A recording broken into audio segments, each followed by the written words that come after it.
يا رسول الله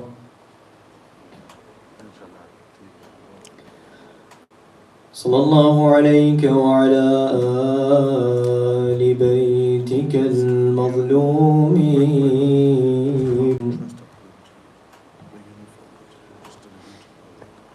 صلى الله عليك يا مولاي وابن مولاي يا أبا عبد الله يا رحمة الله الواسعة ويا باب نجاة الأمة يا غريب ويا مظلوم كلا ما خاب من تمسك بكم وأمن اللجأ إليكم يا ليتنا كنا معكم سادتي فنفوز فوزا عظيما. بسم الله الرحمن الرحيم وصلى الله وسلم على أشرف الأنبياء والمرسلين زينة الخلائق أجمعين وحبيب إله العالمين المصطفى الأمجد والرسول المسدد أبي القاسم محمد اللهم صل على محمد وعلى محمد وعلى آل بيته الطيبين الطاهرين شموس المسالك وأسود المعارك ولعن الله على أعدائهم أجمعين إلى قيام يوم الدين. ما شاء الله.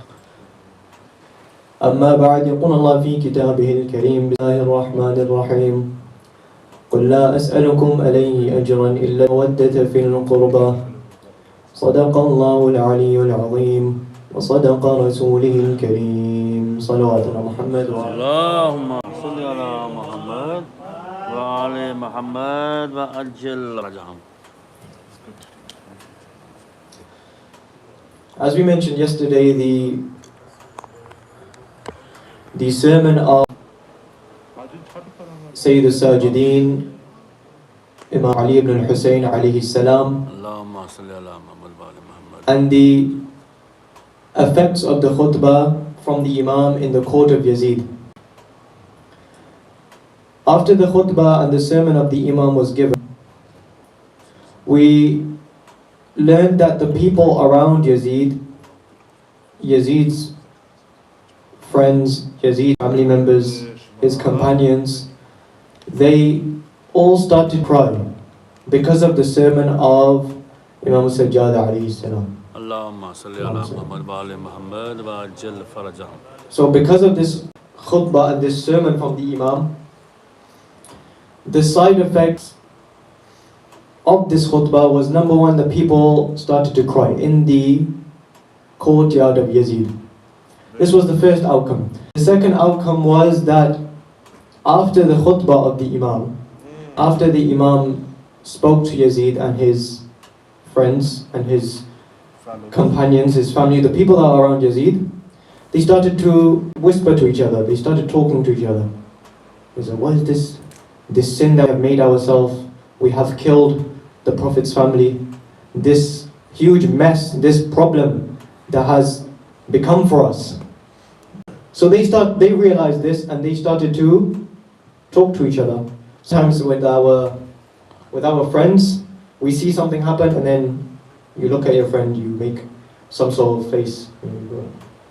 You start talking to each other and you whisper with each other. You indicate things. This was the same in the court of the Yazid. They started talking to each other. They're like, what is this sin? This mistake we have made. We should have stayed with Hussein. We should have stayed with Al-Rasul. Instead, we decided to kill him.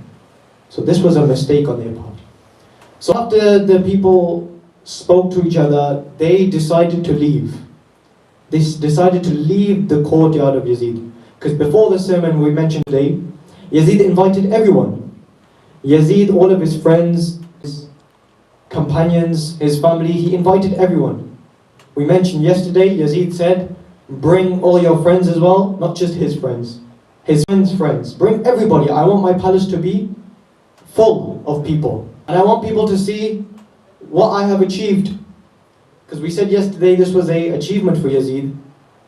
Yazid was very happy, he was very proud. He's like, I have this big palace, I have lots of money, I have killed Hussain, I have killed his companions, I am very happy. So the people decided to leave. They left the court of Yazid. They did not stay with Yazid any longer, because they found out the reality of this Yazid. We learned yesterday, Yazid was not somebody who was of religion. Yazid was not somebody who would pray. Yazid was not somebody who would fast. Yazid was not somebody who gave charity.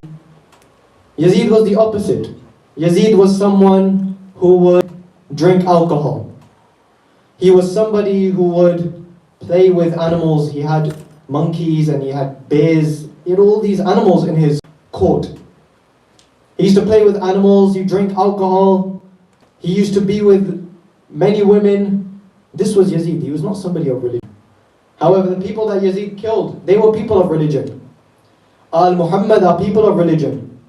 Al-Muhammad are people who don't drink alcohol, don't play with monkeys and animals like this Yazid. So the people realized, this Yazid, he is a disease, he is a illness, and we need to stay away from this Yazid. We are not going to associate with this Yazid anymore. After this, what happened after the sermon of Shaam? You know that after the sermon of Imam Sajjad and Sayyidah Zainab alayhi salam, Sayyidah Kulthum alayhi salam, they gave sermons, they gave lectures, small sermons, and they shook Yazid's palace. Yazid decided to say, go, I let you leave. I will let you go. Yazid realized, if I let these people stay, if I let them stay in Shaam, everybody in Shaam will fight against me.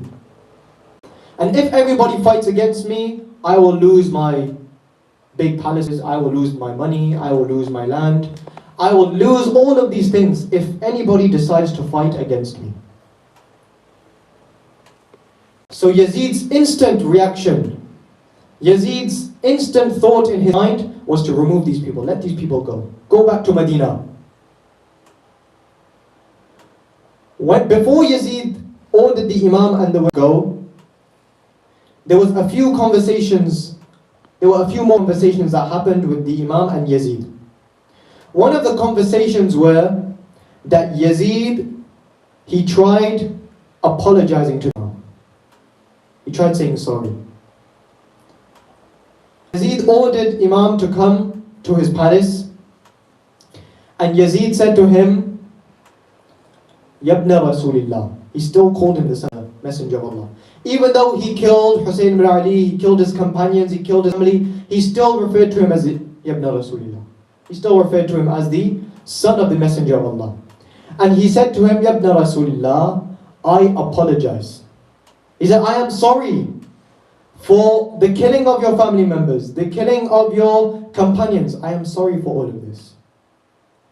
And instead, Yazid blamed who? Ibn Ziyad. He said, La'natullahi ala Ibn Ziyad or Ibn Marjan. This is what Yazid said. So Yazid didn't take the blame for Karbala. Yazid felt as that I had nothing to do with Karbala. I was not there.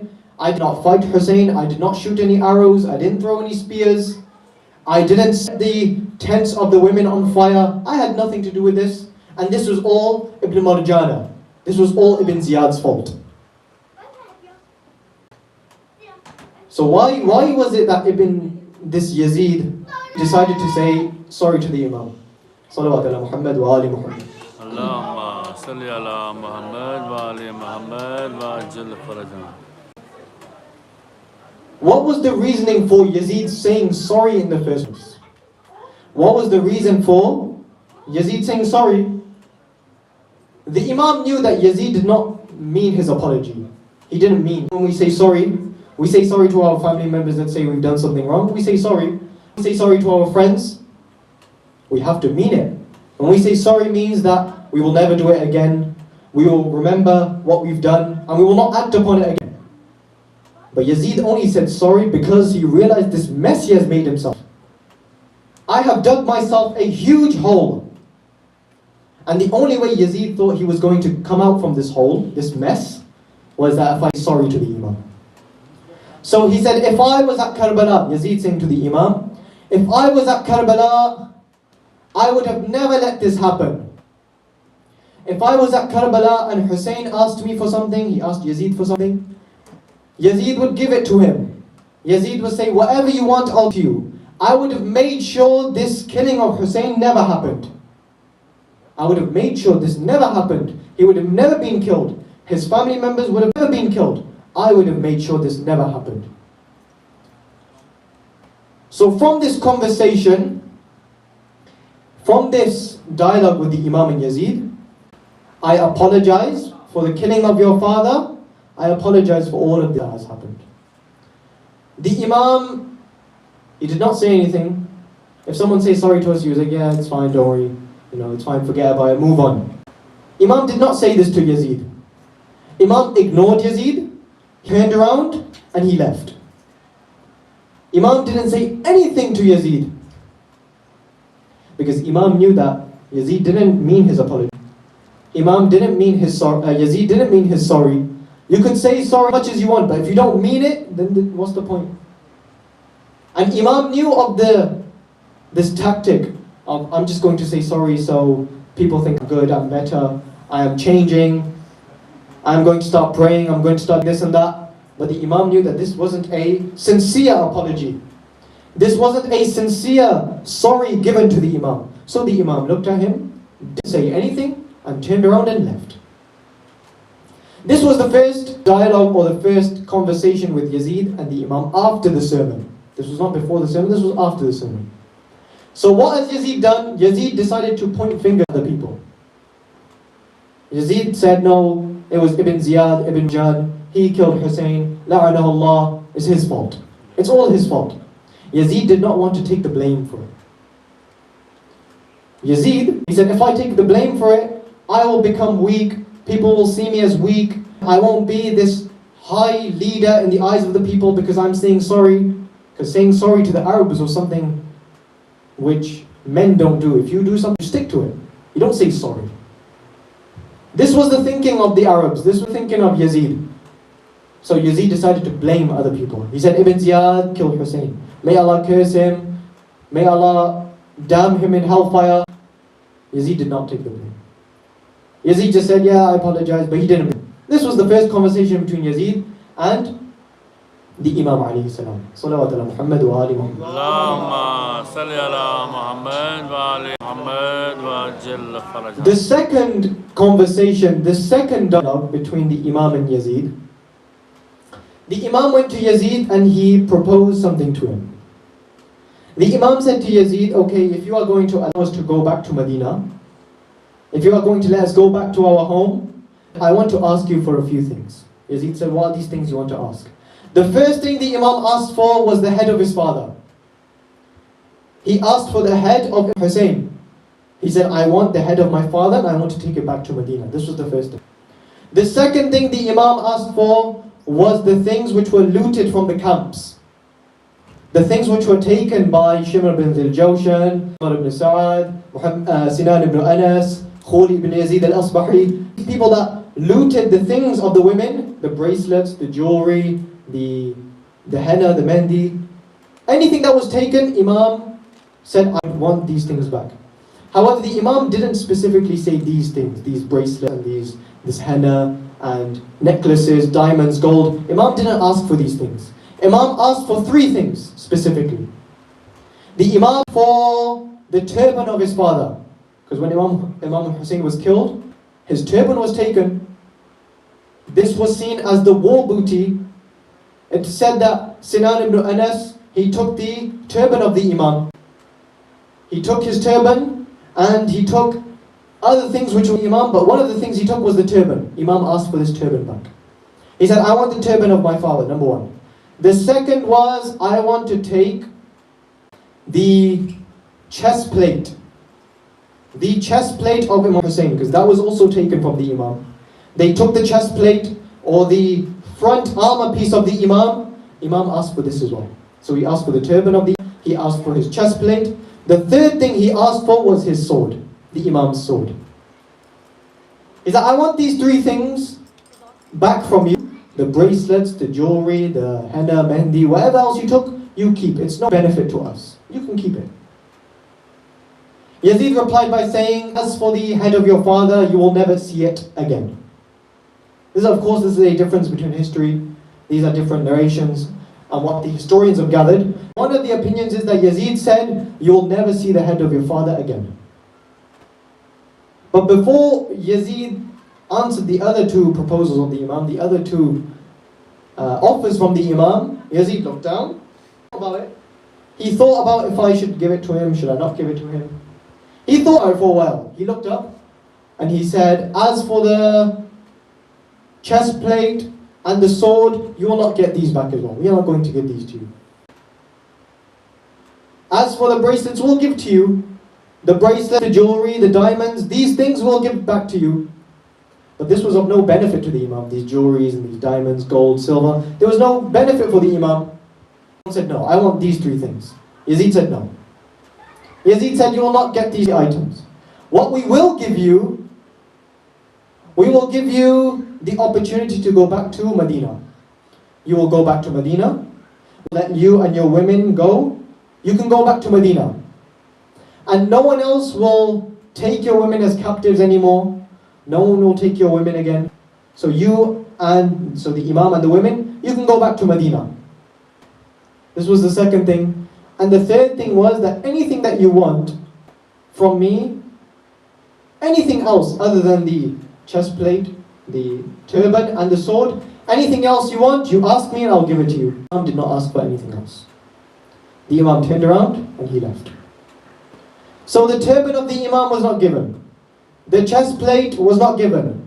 The sword was not given. These things were not given to the Imam. Also just the side effects of these, the turban of the Imam, the chest plate and the sword.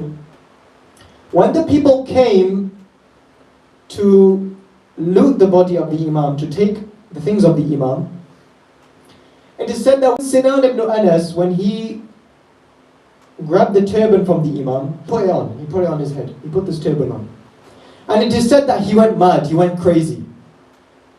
He wore the turban of the Imam, and he went crazy, he went mental. As for the ones who took his chest plate, the ones who took the chest plate and when they wore it, they became paralyzed. They had become bedridden. They could not move. This is what is said about those who took the chest. And other things which were taken from the Imam, like the ring of the Imam, like his sword, and for example the henna, the mehndi which was taken from the camps. When the people would want to use the henna, the mehndi, when they tried using it, their skin became burnt. Their skin burned from using this. So there were many side effects which the people faced when they used the items of the household of the Prophet. When they looted these items, they wanted to use it, and there were side effects from this, but this is for a lecture. So the Imam left. He did not get what he wanted. He didn't get the turban of his father. He didn't get the chest plate, and he didn't get the sword. And he didn't get the head of the Imam. He didn't get these things. So he left, and he went back to Medina. There was a man by the name of Nu'man bin Bashir, who was the commander in Kufa. He was appointed by Muawiyah, the commander in Kufa. Now it is said about this Nu'man bin Bashir that he wasn't one of the harsh people of Muawiyah. He wasn't the one who was going around killing everybody, and he was stealing people's things, hurting people, abusing people. He was not like this. He was calm. He did not want any bloodshed. However, this person was a member of Yazid. He was a member of Yazid, so it doesn't matter. He is in hellfire anyways, if you are with Yazid. So this Nu'man bin Bashir, he was appointed to take the Imam back to Medina. While they were going back to Medina, the Imam asked Nu'man bin Bashir, take us to Karbala. Before going to Medina, take us to Karbala. We want to go to Karbala, we want to visit the graves of the Imam, and we want to visit the companions, his family. Nu'man bin Bashir said, okay, we'll go to Karbala. Now there's another difference on this view, whether the Imam arrived on the first Arba'in or the second Arba'in. There's a difference amongst the scholars. But let's say, for the argument that they arrived on the first Arba'in. the first 40th. When they came, Nu'man bin Bashir brought the Imam, he brought the women, he brought the children to Karbala. It is also said Jabir bin Abdullah al-Ansari, a companion of the Imam, he was blind at the time. He was blind, he had become of old age. He said to Ati al-Awfi, take me to Karbala, I want to visit the grave of Abu Abdullah. The first person to visit the grave of Imam al-Hussain was Jabir bin Abdullah al-Ansari. So he was walking with Ati al-Awfi, and said that Jabir said to Ati al-Awfi, if you see Ziyad, then tell me. If you see the Imam and his family, then also tell me. He saw people coming, they were wearing black, they had the sand of Karbala on their heads, and they were visiting the graves of the Shuhada. They were visiting the graves of the companions, they were visiting the graves of his family members and Imam al-Hussain. So the first one to visit the grave of Imam al-Hussain was Jabir bin Abdullah al-Ansari, companion of the Rasulullah sallallahu alayhi wa alihi wa sallam. When they visited, they stayed in Karbala. It is said that they stayed in Karbala, they mourned, they cried, and they wept. This happened when they arrived in Karbala. After the arrival in Karbala, they went back to Medina. They went back to Medina. As Imam entered Medina, Imam told his companion Bishr, go to people of Medina and make an announcement that the grandson of Rasulullah has been killed. Tell the people that Abu Abdullah Hussain ibn Ali has been killed. His family members had been killed. His companions had been killed. And his women were taken as captives. Tell this to the people of Medina. Bishr told the people of Medina. And they went and they accompanied, when Imam entered Medina, they accompanied the Imam. They came to the Imam and they accompanied him. They started to cry with him. They started to mourn with him. In the narrations, it is said that this day when the Imam came back to Medina, it felt like the same day when Rasulullah passed away. When Rasulullah passed away, everyone began to cry very loud. Everyone was weeping. Everyone was mourning. And the people in Medina said that we remember the day when Rasulullah passed away. These people are crying so loud, it is like the day when Rasulullah passed away. These people were crying very loud, mourning. And they were with the Imam, consoling the Imam. There was a companion that told the Imam that they go to the mosque of the Prophet, the Masjid al-Nabawi. The Imam sat down. The Imam could not stand. He was of illness. He was weak because of the trials in Karbala, Kufa and Shaam. All the things that he suffered, he was not able to stand. He had to use a stick. So there was a companion named by Sa'a. He bought a chair and he told the Imam to sit down. The Imam told what happened. The Imam told the story of Karbala. The Imam told the story of when they went to Kufa, when they went to Shaam. It is said when the Imam was saying these events, these stories, everybody in the masjid started to cry very loud. They started to cry so loud that people outside Medina, they could hear them crying. The people outside of Yathrib is known as Medina, outside of Yathrib they began to cry very loud. After the Imam had finished, the same companion who brought the chair to the Imam, so he sits down, Sa'a stood up, and he said, "Oh Imam, I apologize." Because Sa'a bin Suhan was paralyzed. Sa'a was paralyzed from his legs, he could not move. He said, "I apologize for not rushing to you, for not rushing to your father to help him." The Imam said, "You have been excused. You was not able to move, you was paralyzed, you have been excused, and may Allah have mercy on you." Some people, they wanted to help the Imam when they heard. The people of Medina, they wanted to help. When they heard the story of Kufa, Karbala, Shaam, they wanted to help. We wanted to be there. We wanted to help the Imam. But there were some people who were content. They were fine. They heard Abu Abdullah had been killed. His 18 family members killed. The companions had been killed. But they were not against this idea. They're like, who killed the Imam? Who killed the son of Rasulullah? Because the belief of Shia is whoever is against Ahlul Bayt, we are against them. Inni silmun liman سَلَمَكُمْ وَحَرْبٌ لِمَنْ حَرَمْ. Whoever is at war with you, we are at war with them. But there were certain people who were content. They were fine. They heard Karbala. They heard what happened in Karbala. They did not speak out. They were like, this has nothing to do with us. We were not involved in this. We are content with what happened. And in the next majlis, I will go over the fate and what happened to the enemies of Abu Abdullah.